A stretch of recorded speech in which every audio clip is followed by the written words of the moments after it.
One of the real benefits of bringing into our minds good resources is that we have those resources available to us when we need them.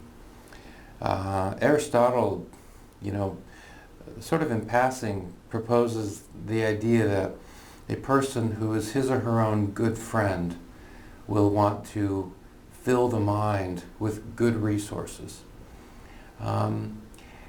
And if we think of our minds as sort of library shelves, it's a good question. What is on the shelves? If I think of my mind as a kind of library, then what is on the shelves? What is the quality of the stuff on the shelves of the library that is my mind? What kind of resources do I have to draw on as I walk through life? And we've made a number of these videos here, just pulling short quotes from the Dhammapada, from Thomas à Kempis's Imitation of Christ, from Aristotle's Ethics.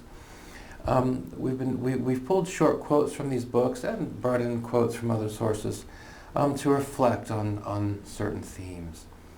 And this theme, or the theme of this video, is practice. And so let's look at some quotes. So we'll start with the Imitation of Christ. Today you confess your sins, tomorrow you again commit the very sins you have confessed. Now you resolve to guard against them, and within an hour you succumb, as if you had not made any resolutions. At least we could say, for the person who identifies with this passage, that at least there's some effort, right?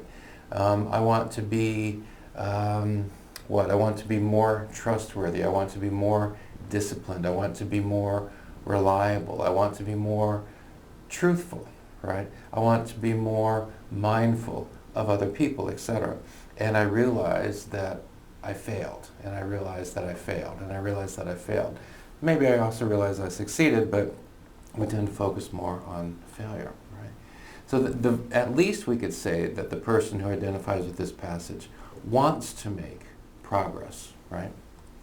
Let's look at this passage here from the Dhammapada. And let's really focus on just the last bit. From practice arises wisdom.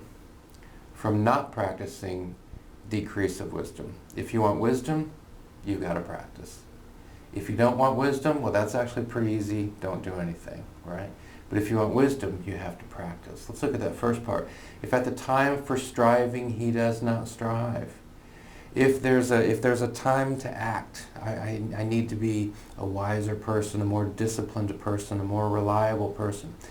If there's a time for striving and I don't do it, if I give in to lethargy, then I don't make any progress. From practice arises wisdom. Now, whether the writer of the Dhammapada and Thomas à Kempis in the Imitation of Christ, whether they mean the same thing by practice, probably not.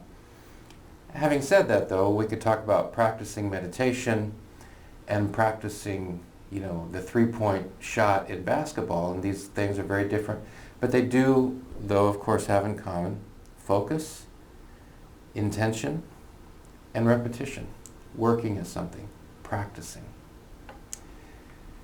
I love this quote from Aristotle's Nicomachean Ethics. Anything that we have to learn to do, we learn by the actual doing of it. Right? No one ever became a good runner only by thinking about being a good runner. I think thought matters. That if you are, if you have a big race the next day, that's a good use of time, is to think through that race. What's your strategy? Thought certainly has a role, but thought by itself won't get it done. Most of what goes into being a good runner involves running. People become builders by building. They become instrumentalists by playing instruments. No one ever became a good piano player by sitting around thinking about being a good piano player. Yes, thought plays a role, but you actually have to do it if you want to be good at it. Similarly, we become just by performing just acts. Temperate by performing temperate acts. Brave by performing brave acts, right? And it goes the other way too. There's no such thing as a dishonest 2-year-old, right? No one ever accuses a 2-year-old of being dishonest. Whether that 2-year-old grows up into a person who is dishonest has to do with what that 2-year-old does. Of course, environment matters. Personality probably plays some role. But as that person grows, decisions are made. What will I do? What will I say in this particular context? And those actions create a character. No one ever points to a 2-year-old and says, wow, I mean, look at that toddler of integrity, right? I mean, wow, I've never seen a 2-year-old with such integrity. No one ever talks about a 2-year-old that way. But if that 2-year-old grows up into a person of integrity, then that will be the result, Aristotle suggests, of what that person does. Decisions to act the way a person with integrity acts. Decisions to act in a way a person of decency acts. And so it's interesting because we can go back to this first quote, today you confess your sins, tomorrow you again can confess the very sins you have confessed. Well, how do we get out of this? Well, I mean, one of the ways to get out of this is by practicing, right? Okay, well, I messed up again, but I need to get back up. To go back to the idea of running, you're running the hurdles, right? And here you come to a hurdle and you hit the hurdle and you fall down. Yeah, well, but if you're going to be a good runner of the 400 hurdles, you've got to keep practicing. And so to avoid this fate, or to reduce the number of instances where we feel like this, it takes practice. It's a very simple idea. But of course, in practice, it's very hard to put into effect. And I just discovered this again myself yesterday, where without thinking, I said something very stupid to someone that I love, right? I said it in an offhanded way. I didn't have any, my motive. I don't think I had a bad motive. I just wasn't thinking. And I said something stupid. And,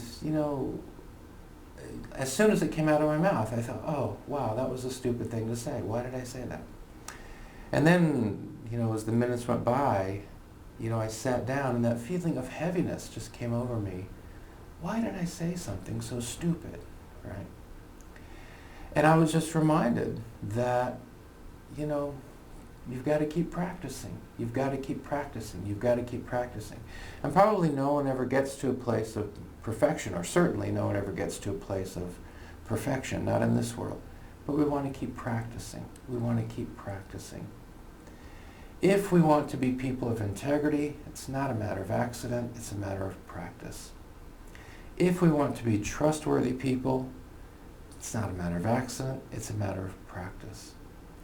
If we want to be disciplined, it's not a matter of accident, it's a matter of practice. This is a very important insight. If we want to be wise people, then we need to practice. If we want to reduce the instances where we feel like this, as described in the Imitation of Christ, then we need to practice. It's a simple idea, but it's a very difficult idea to act on. But of course, it's in our interest to act on it every day.